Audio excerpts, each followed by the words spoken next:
नमस्कार पालक मित्रांनो, गोष्टी या मुलांचा भाषा विकास करण्यास मदत करतात हे आपण यापूर्वी पाहिलेच आहे. त्याचबरोबर गोष्टी या मुलांना एखाद्या कठीण प्रसंगातून सावरण्यासाठी सुद्धा मदत करतात हे सुद्धा आपण पाहिलेच आहे. आज आपण अशाच आशयाची एक गोष्ट ऐकणार आहोत. या गोष्टीमध्ये भाऊ बहीण आणि एक पोपट आहे. तर चला ऐकूया मिठ्ठूची मदत ही गोष्ट. तुम्हाला माहिती आहे का पोपट कसा दिसतो? पोपट हिरव्या रंगाचा, लाल चोच असलेला आणि कबुतरापेक्षा थोडी लांब शेपूट असलेला असतो. एके सकाळी माधव आपल्या घरासमोरील अंगणात दात घासत फिरत होता. त्या अंगणामध्ये त्याच्या आईने कुंड्यामध्ये सुंदर फुलझाडांची लागवड केली होती. दात घासत फिरत असताना माधवने त्या कुंड्याजवळ पोपटाला बघितले आणि तो आश्चर्यचकित झाला. अरे, हा इथे कसा काय? असं म्हणत माधवने घाईघाईने दात घासले आणि घरात गेला. घरात जाऊन हातपाय तोंड स्वच्छ धुवून तो आपली बहीण काजलला घेऊन अंगणात आला. प्रथमतः आपल्या अंगणामध्ये पोपटाला पाहून दोघेही आनंद झाले. पण अचानक त्यांच्या लक्षात आले की पोपट खूप हळूवार हालचाल करीत आहे आणि त्याला उडताही येत नाही. तशी काजल त्या पोपटाजवळ गेली आणि बघितले तर त्याच्या अंगाला जखम झाली होती आणि त्यातून रक्तही वाहत होते. ही गोष्ट काजलने माधवलाही सांगितली. तसा माधव पटकन घरात गेला आणि एक आंबा आणि पाण्याची वाटी आणून पोपटासमोर ठेवली आणि लांब जाऊन पोपटाचे निरीक्षण केले. परंतु पोपट घाबरला होता आणि तिथेच कुंडीजवळ उभा राहिला होता. पोपटाला जरा बरे वाटले तसे माधव आणि काजलने त्याचे नाव ठेवण्याचे सुचविले. दोघांनी मिळून मिठ्ठू असे नाव ठेवले. आंबा आणि पाण्याची वाटी पुन्हा हळूच मिठ्ठूजवळ सरकविली आणि काजलने आवाज दिला, ए मिठ्ठू, ये ये मिठ्ठू. परंतु मिठ्ठू काही खातच नव्हता. आता माधव आणि काजल विचार करू लागले की मिठ्ठूला काय मदत केली म्हणजे मिठ्ठू आंबा खाईल आणि पाणी पिईल. कारण मिठ्ठूला जखमांपासून बरे व्हायचे असेल तर मिठ्ठूने आंबा खाणे आणि पाणी पिणे गरजेचे होते. शेवटी काजलने माधवला सांगितले की मिठ्ठूला आपण आपल्या घराच्या पायरीवर घेऊन जाऊया आणि तिथं ठेवून त्याचे निरीक्षण करूया. पायरीवर ठेवल्यावर काही वेळा तर मिठ्ठूने काहीच हालचाल केली नाही. पण थोड्या वेळाने मिठ्ठू पाण्याच्या दिशेने स्वतः चालत आला आणि आंबा खाऊन पाणीही प्यायले.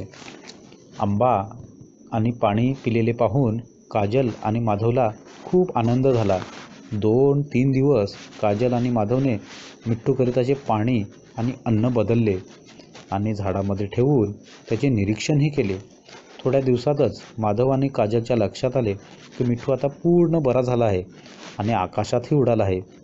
माधव आणि काजल म्हणाले की एकदाचा मिठ्ठू बरा झाला, पण त्याहूनही मिठ्ठूला बरा केल्याचे आणि मिठ्ठू पुन्हा उडून आपल्या पोपटांच्या थव्यात जाण्याचा माधव आणि काजलला आनंद झाला.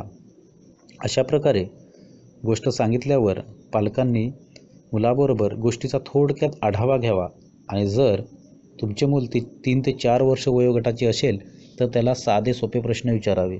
जसे की माधव अंगणात काय करीत होता? माधवने अंगणात काय बघितले?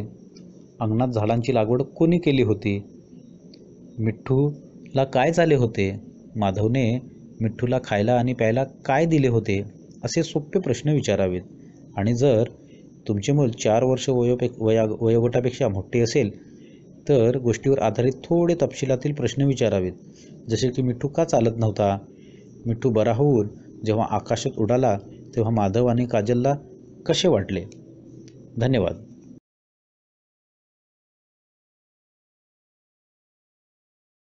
नमस्कार. घडीकाम चला बनवूया कागदी वस्तू या उपक्रमात आपले स्वागत आहे. मुलांना नेहमीच कागदांशी खेळायला, त्यापासून वेगवेगळ्या गोष्टी बनवायला आवडत असते आणि कागदांच्या अशा घडीकामामुळे मुलांच्या बोटांच्या सूक्ष्म स्नायूंचा विकास तर होतोच, पण ते या खेळामधून नवनवीन संकल्पनाही शिकतात. या उपक्रमासाठी आपल्याला जुनी वर्तमानपत्रे, वापरलेले किंवा टाकाऊ कागद असे साहित्य लागणार आहे. हे कागद एका चौकोनी आकारात कापून घेऊया. हे कागदाचे कापलेले चौकोनी तुकडे घेऊन मुलांना दाखवूयात आणि यांपासून वेगवेगळ्या गोष्टी तयार करता येतात हे सांगूयात. आता आपण कागदाच्या घड्या घालत असताना मुलाला काळजीपूर्वक निरीक्षण करून आपले अनुकरण करायला सांगूयात. सुरुवातीला कागद आत व बाहेर असा घडी घालून साधा कागदी पंखा बनवूयात. कागदाचे घडीकाम करत असताना आपण त्या कागदाची घडी कोणत्या दिशेने केली, तो कोणत्या दिशेला दुमडला ते मुलांना मोठ्याने सांगूया. उदाहरणार्थ, पंख्यासाठी कागदाच्या घड्या घालण्याआधी आपण असे म्हणूयात. आधी कागद सरळ ठेवूयात. तो दोन्ही टोकांना धरून त्या कागदाची आतून एकदा घडी घालून तो कागद वळवून परत बाहेरच्या बाजूला त्याची घडी घालूयात. आत बाहेर अशी एकसारखी कागदाची घडी घालत जाऊयात. अशा प्रकारे कागदी पंखा बनविण्याच्या कृतीचे स्पष्टीकरण मुलांना सांगूयात.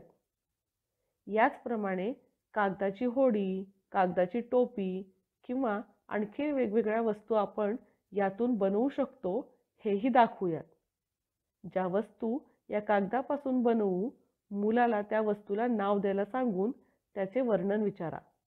तिचा वापर आपण कुठे कुठे आणि कसा करतो यावरही चर्चा करा. आणि हा खेळ कसा खेळला, तुम्ही तुमच्या मुलांसोबत कोणकोणत्या वस्तू बनविल्या हेही आम्हाला नक्की कळवा. परत भेटू एका नवीन खेळात. तोपर्यंत धन्यवाद.